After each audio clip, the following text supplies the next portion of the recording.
Hello students, today we will discuss about our next chapter. Next is sports for differently abled.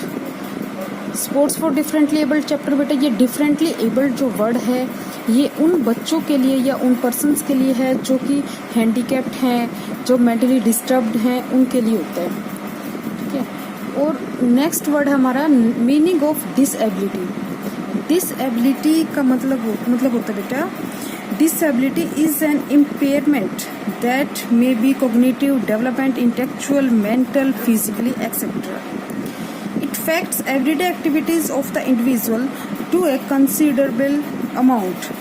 It may be present in an individual from birth or occur during one's lifetime. Disability has different meanings in different societies of the world. इसमें क्या होता है बेटे कि disability के अंदर कोई injury हुई होती है किसी पर्सन के और जो उसके मेंटली है या उसके इंटेलेक्चुअल है या उसकी जो बाय बर्थ वगैरह टाइप से होते कुछ भी हो डिसेबिलिटी यानी कि वो काम करने में एबल नहीं होता, वो फिजिकली हैंडीकैप्ड, मेंटली या नर्वस सिस्टम के थ्रू कई बार उनका प्रॉपर काम नहीं कर पाता तो वो डिसेबिलिटी कहलाती है. ठीक है. Then disorder. डिसऑर्डर के बच्चे disorder is any alignment that disturbs the health of the individual. Disorder creates obstacle in an individual performance and reduce his efficiency. आपको जब भी अगर दोनों में थोड़ा कंफ्यूजन हो तो आपको सिर्फ इतना ध्यान करना है ये आपके नर्वस सिस्टम से रिलेटेड है डिसऑर्डर्स. और जो डिसेबिलिटी है मेन अगर आप चाहो तो इसको माइंड बॉडी से रिलेट कर सकते हैं. ये बॉडी से रिलेटेड मान लो और ये आपका नर्वस सिस्टम से रिलेटेड मान लो. ठीक है. Then types of disability. Disability के आगे कौन से टाइप है? कॉग्निटिव, इंटेलेक्चुअल और फिजिकल. अब हम तीनों को देखेंगे. कॉग्निटिव डिसेबिलिटी के अंदर आता है मेमोरी. पहले तो हम पढ़ेंगे कॉग्निटिव डिसेबिलिटी क्या है. It is a neurological disorder that creates obstacle for an individual to store, process, or produce information. This ability can affect an individual's ability or capability to read, compute, speak, or write. ठीक है. तो इसमें बेटा ये speaking का, writing का और ये जो हमारी बोलने का, लिखने का जो तरीका है ये इसको रिड्यूस कर देता है. Then intellectual. इंटेलेक्चुअल में आती है बेटा इंटेलेक्चुअली पहले हम इसमें मेमोरी देखेंगे कि ये मेमोरी डिसऑर्डर कॉग्निटिव के अंदर मेमोरी डिसऑर्डर कैसे होता है. ठीक है. An individual who has auditory problem और difficulty in remembering something that he she heard said some time ago. ये लगभग जो बड़ी एज के हो जाते हैं बुजुर्गों वगैरह में या कई बार छोटी एज में भी है भूलने की जो बीमारी कहते हैं वो मेमोरी जैसे कि कुछ टाइम के पहले देखा सुना वगैरह होता है ये वो मेमोरी डिसेबिलिटी डिसऑर्डर बोलते हैं. Hyper activity. हाइपर एक्टिविटी के अंदर बेटा कुछ भी काम है जो हम एक जगह पे अपना ध्यान नहीं दे सकते. डिसेबिलिटी में not have attention for a long period. He finds it difficulty to stay at one place. तो क्या होता है कि इसके अंदर वो एक प्लेस में बैठ भी नहीं सकता कई देर तक और टिक के नहीं, जैसे कहते हैं ना कई बार क्लास में बच्चे होते हैं कि एक जगह पे टिक के नहीं बैठते, इधर उधर घूमते रहते हैं, क्या सुना है क्या देख रहे हैं बोर्ड के ऊपर वो ध्यान ही नहीं देते.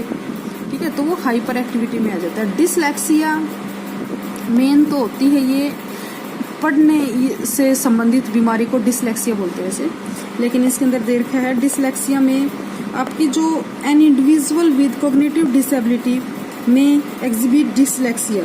It means he she may have difficulty in writing, reading and speaking. इसमें राइटिंग, रीडिंग, स्पीकिंग की दिक्कत रहती है इसके अंदर. ठीक है. नेक्स्ट हमारा इंटेलेक्चुअल.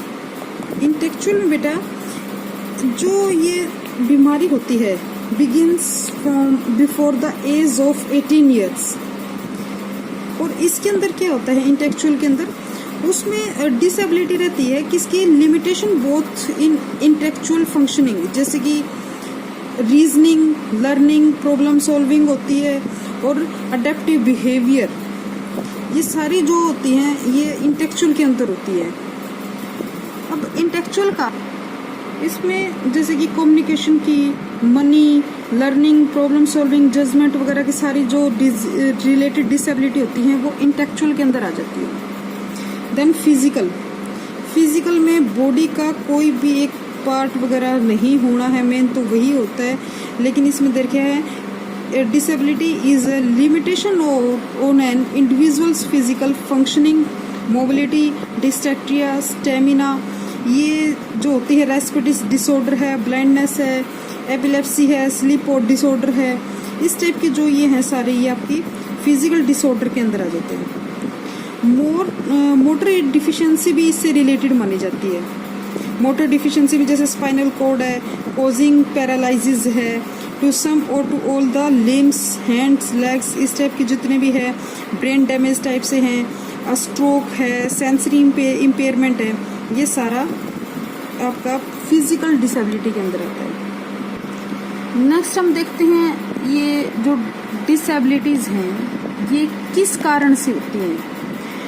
तो कारण बेटे जैसे इसमें जेनेटिक हो जाता है, कई बार पेरेंट्स के अंदर है तो वो उनके अंदर ही मिल जाएगा। पॉवर्टी, गरीबी वगैरह कारण, अच्छे से न्यूट्रिशंस डाइट वगैरह नहीं ले पाना, या कोई अपने आप को अनसेफ महसूस करना, एनवायरनमेंट अच्छा नहीं मिलना, ठीक है, उसकी वजह से हो जाता है। मेंटल हेल्थ प्रॉब्लम, एक्सीडेंट्स की वजह से, infection, disease, disturbance in endocrine glands के अंदर, malnutrition, poor approach to health care. अच्छा, नेक्स्ट है बेटा टाइप्स ऑफ डिसऑर्डर का मैंने आपको बताया था, जैसे कि जो नर्व से रिलेटेड कुछ भी बात हो जाए ना, नर्व्स इम्पल्स से, वो डिसऑर्डर में मान लेना। अब इसके अंदर है हमारा सबसे पहले ADHD, ये सारी शॉर्ट फॉर्म लिखी है मैंने, एग्जाम के अंदर भी शायद ये सारी शॉर्ट फॉर्म ही आएंगी, आपको पहले फुल फॉर्म लिखनी है।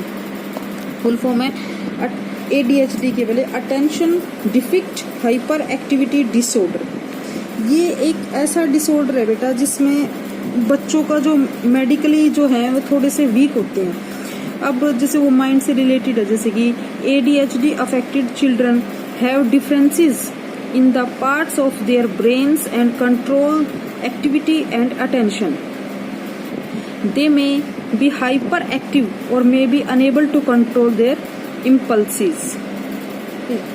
अब इसके क्या होता है, कुछ सिम्टम्स होते हैं, वो क्या होते हैं कि जैसे कि वो बच्चे जल्दी ही अपनी डेली एक्टिविटी को भूल जाते हैं, जो डे ड्रीमिंग होते हैं, दिन में अपने आप सपने बुनते रहते हैं, कुछ इजिली डिस्ट्रैक्ट हो जाते हैं, बाउंस वाइल सिटिंग, कई बार बच्चों को देखा होगा आपने, बैठे बैठे हिलते रहते हैं, घूमते रहते हैं, उछलते रहते हैं, बैठे बैठे हिलते, आगे पीछे डुल गए, वो मतलब अटेंशन नहीं दे पाते, कंट्रोल नहीं कर पाते, रेस्टलेस होते हैं बच्चे, problem in playing quietly, excessive talking and not pay attention and usually make careless mistakes.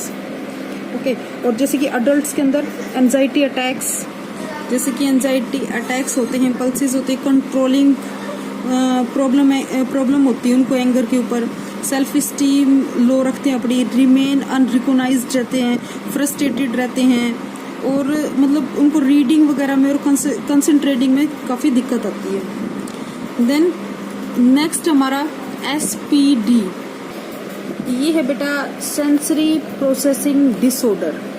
इस डिसऑर्डर के अंदर मेनली क्या होता है कि बच्चों को कुछ फील नहीं होता, वैसे सेंस ऑर्गन्स उनकी जो है वीक होती काफ़ी, और जो स्किन वगैरह में है, कई बार हम उनको टच करते हैं, बच्चों को हाथ लगाते हैं, उनको महसूस भी नहीं होता, उनकी स्किन वगैरह से भी कुछ प्रॉब्लम होती है।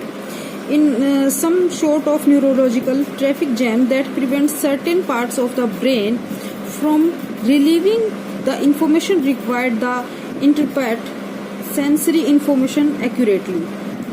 And sensory processing disorder may affect a sense such as a touch, sight, taste, movement, and in this order the person may scream when touched or may vomit or drive under the table after hearing the sound of the leaf blower outside the window.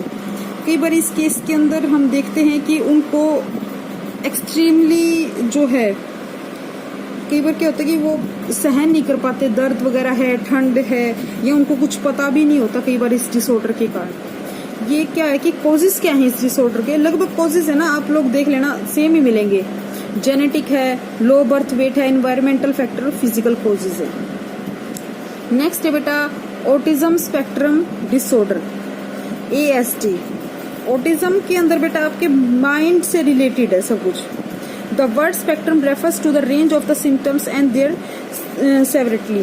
Generally, the young children with ASD have difficulties with communication, language, social skill, behavior. In the other word, autism spectrum disorder are characterized by social interaction difficulties or repeat same activities over again, like touching and the same object repeatedly. ASD आपको जैसे कि example बताएं, कई बार क्या होता है कि घरों में देखने को मिलते हैं ना, वो बार बार बच्चे वही चीज को छेड़ते हैं, बार बार हम जाके चेक करते हैं भाई ताला लगाया नहीं लगाया है, ये काम हमने किया नहीं किया। कोई बार जैसे कि कोई चीज को टच कर रहे हैं तो उसको बार बार ऐसे टच करना है, तो वो भी ऑटिज्म में आ जाता है। कॉजेज इनके सेम है। नेक्स्ट है ODD। ओड के नाम से ध्यान रखना है कि आपको ये उल्टा काम करता है, उल्टे काम कर रहा है। ओपोजिशनल डिफेंट डिसऑर्डर, ओपोजिशन से ऑपोजिट जो वर्क करते हैं। Oppositional different disorder is a set or group or behavior disorder called disruptive behavior disorder. It is called the by name of because the children who have these disorder always tend to disrupt those around them. और इसमें बेटा जैसे कि pattern the disobedient, hostile, defect behaviour directed toward the authority figures and behave like a rebel, argue with adults, refuse to obey and are obstructing. They also try to blame other individual for their mistake. Or they have difficult in making friends and have low esteem. काफी है लगभग। आप इसमें ना अपनी तरफ से कुछ और बच्चों को, जैसे कि अगर बाय चांस आपको ये नाम याद करने में दिक्कत रहती है, आप अपनी क्लास के बच्चों को देख लीजिए को किस में क्या डिसऑर्डर है, ये डिफिकल्टी, या लगभग आप थोड़ा सा इमेजिन करके आप उनको इसको याद कर सकते हैं। ठीक है। Then next is OCD, obsessive compulsive disorder. Obsessive compulsive में जैसे बेटा अनवांटेड थॉट्स आते हैं माइंड के अंदर। अनवांटेड थॉट्स में जैसे कि to get rid the unwanted thoughts, he she perform the same task activity again and again. For example, a person may fear that everything he she touches her jumps on it. So to get rid on that fear, she will wash his or her hands again and again. यानी कि compulsive disorder, यानी कि ये compulsory समझने लग जाते हैं इस डिसऑर्डर में कि भाई हमें ये काम करना है, तो वो बार बार उसी काम को करते हैं। मेन इसमें क्या होता है कि आपको ये कॉजेज वगैरह हैं, ये 2-3 भाई जेनेटिक वगैरह है या फिर लो बर्थ है, या 3-4 जो डिसऑर्डर वगैरह हैं, ये आप थोड़ा ध्यान में रख लीजिए इसके जो कॉजेज है। Sorry. Then next is disability etiquettes.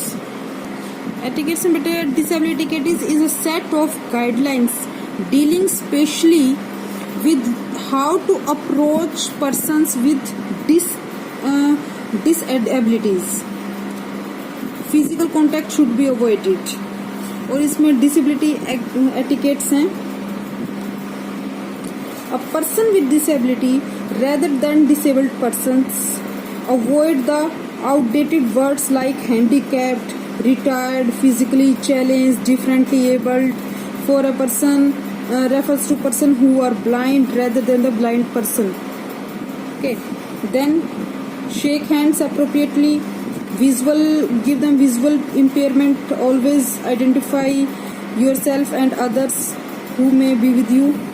Learning and hanging on a person's wheelchair should always be avoided because such act as generally considered annoying. Avoid asking personal questions to an individual who is differently abled. Okay. Then advantage of physical activities for children with special needs, क्या इसमें वो जो है physical activities क्यों उसको जरूरी है? जैसे कि बेटा ये इससे थोड़ा सा माइंड सेट के लिए जरूरी होता है, ये फिजिकली इम्प्रूवमेंट्स के लिए, उनकी मेंटल इम्प्रूवमेंट्स के लिए, सेल्फ इम्प्रूवमेंट्स के लिए, reduce the level of anxiety and stress, depression, cognitive benefits हैं उनके लिए, और improved social interaction, better emotion, physiological health, reduce risk of health complications. Thank you.